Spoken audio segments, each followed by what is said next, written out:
आदाब, नमस्कार, अस्सलाम वालेकुम नाजरीन। पल पल न्यूज़ के न्यूज़ रूम से मैं हूं आपके साथ नदीम अकरम। उत्तर प्रदेश के 2022 के चुनाव में एमएम के फैक्टर को समझना बहुत ज़रूरी है।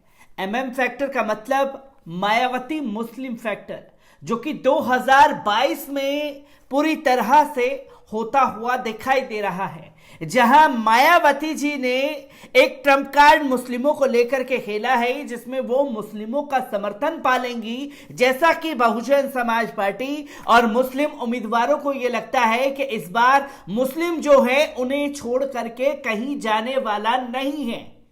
पर मुस्लिमों को टिकट दे करके क्या मुसलमानों का रुझान मायावती जुटा पाएंगी, ये सबसे बड़ा सवाल खड़ा हो जाता है।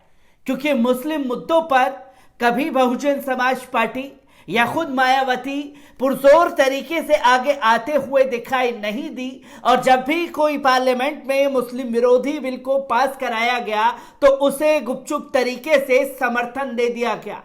हर एक तस्वीर को परत दर परत आपके सामने रखूंगा, पर एमएम के फैक्टर को 2022 के चुनाव में आपको समझाने की कोशिश करूंगा। पर उससे पहले कुछ तस्वीरें जो कि गोदी मीडिया की वायरल हो रही हैं, कुछ लोगों ने मुझे इसका लिंक भी भेजा कि इस पर खबर बनाइए ताकि ये रुझान जा सके, जो कि गोदी मीडिया ये बता रहा है कि मुस्लिम जो है मायावती जी के साथ हैं, जिसमें बबुआ और लैला को झटका लगा है।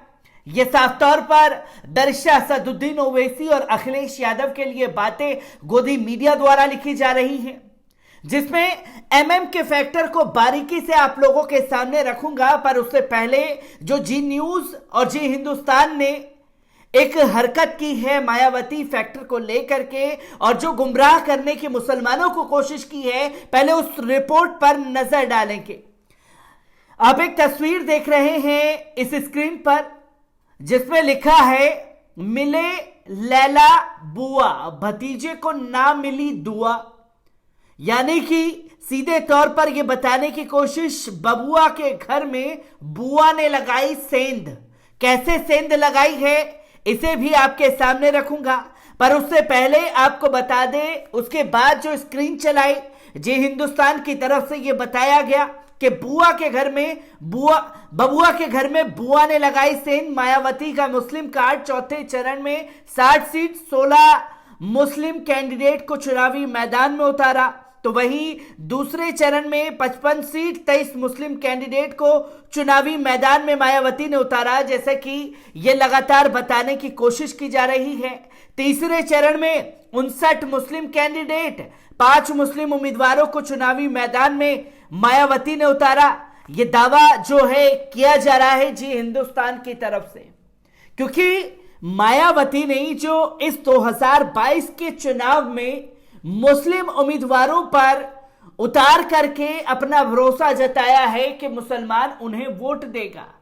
पर वोट देने से पहले कुछ तस्वीरें आप लोगों के साथ साझा भी करूंगा, क्योंकि इस 2022 के चुनाव में जहां पहले बहुजन समाज पार्टी की तरफ से मुसलमानों को टिकट देने का जो रुझान था वो 16.19 के बीच में रहता था, पर इस बार जो है वो 36 से प्लस 38 कर दिया गया है। यानी कि डबल मुसलमानों को टिकट देने का काम जो है वो बहुजन समाज पार्टी की तरफ से किया गया है, और उस मिथक में सेंध मारने की कोशिश की है, जहां समाजवादी पार्टी जो है पूरी तरह से चूक गई है कि मुसलमानों को कैंडिडेट नहीं दिया गया। वहां मायावती ने अपने मुस्लिम उम्मीदवारों को चुनावी मैदान में उतार करके यह दिखाने की कोशिश की कि मुस्लिम वोट जो है वो उसे भुना लेंगे।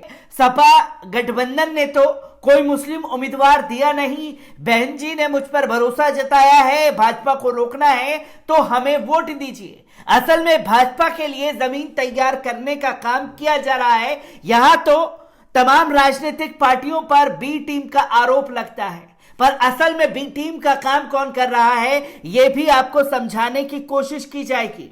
क्योंकि मायावती जी ने जो मुस्लिम कार्ड 2022 के चुनाव में खेला है उसे ध्यान में रखने की जरूरत है, क्योंकि इससे पहले जो है मुसलमानों के मुद्दे पर खामोश नजर आई हैं खुद बहन कुमारी मायावती जी। इसकी शुरुआत अगर करें तो मोदी सरकार को मायावती का साथ 370 पर मिला, जहां मायावती जी ने खुला समर्थन जो है वो किया, खासतौर पर केंद्र में मोदी सरकार का जम्मू कश्मीर से अनुच्छेद 370 के कुछ प्रावधानों को खत्म करने के मामले में बहुजन समाज पार्टी का भी साथ केंद्र की नरेंद्र मोदी सरकार को मिल गया है।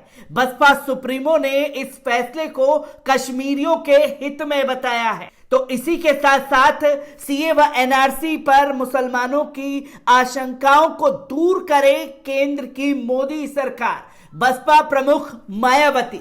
क्योंकि सीए एनआरसी के दौरान जब संसद में हंगामा मच रहा था, तब जाकर के बहुजन समाज पार्टी के जितने भी राज्यसभा में मेंबर थे उन लोगों ने वॉकआउट कर दिया। वॉकआउट करना भी गुपचुप तरीके से समर्थन करना होता है। और उसके बाद मायावती जी का यह बयान सीए एनआरसी पर लोगों के सामने आया, और जिस तरीके से सीए एनआरसी में उत्तर प्रदेश में जान गई कितनों के लिए बहुजन समाज पार्टी खड़ी हुई नजर आई, इस बात को भी ध्यान में रखने की जरूरत है। क्योंकि अब मुसलमानों की याद जो है वो मायावती जी को सताने लगी है, तो साथ ही साथ 3 तलाक पर भी बहुजन समाज पार्टी का वो चेहरा जो है कोई नहीं भूल पाएगा, जहां उन्होंने कहा था कि हम 3 तलाक कानून के समर्थन में, लेकिन पीएम मोदी के मुस्लिम विरोधी सोच के खिलाफ हैं। 3 तलाक पर भी बहुजन समाज पार्टी ने खुल करके समर्थन किया था केंद्र की मोदी सरकार का। मायावती ने कहा था कि 3 तलाक विधेयक यानी मुस्लिम महिला विवाह अधिकार संरक्षण विधेयक 2017 में बहुत गलतियां थी, उसमें खामियों से मुस्लिमों को बहुत ज्यादा दिक्कतों का सामना करना पड़ता।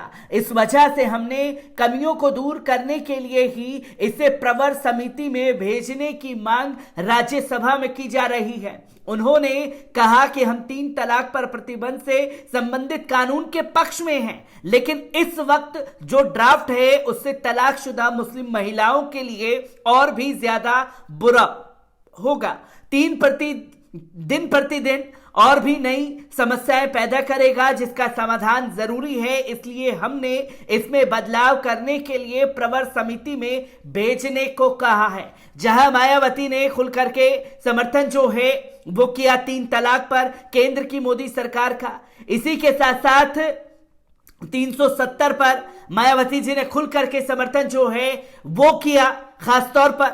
और वही कुछ तस्वीरें हैं जिसमें स्क्रीन पर आप देख सकते हैं कि एमएलसी चुनाव में अगर सपा को रोकने के लिए भारतीय जनता पार्टी को समर्थन देने की जरूरत पड़ी तो उससे भी पीछे नहीं हटेंगे।